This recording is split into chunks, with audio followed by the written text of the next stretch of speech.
Choose the correct variant. Doğru variantı seçin. Biz nöqtələrdən sonraki isimlərə əsasən düzgün əvəzlik təyin etməliyik.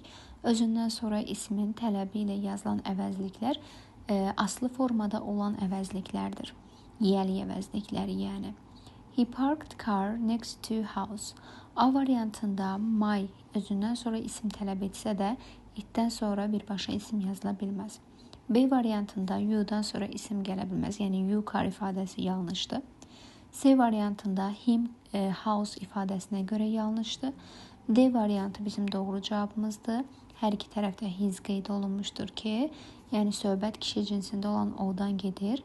Ona görə biz hisdən istifadə etməyimiz doğru cavab olardı.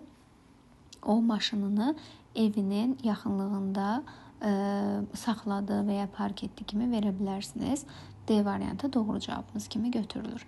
Y variantında isə he-dən sonra ümumiyyətlə isim yazıla bilməz və ona görə yanlış götürülmüş olur. Doğru cavabımız D variantında qeyd olunmuşdur.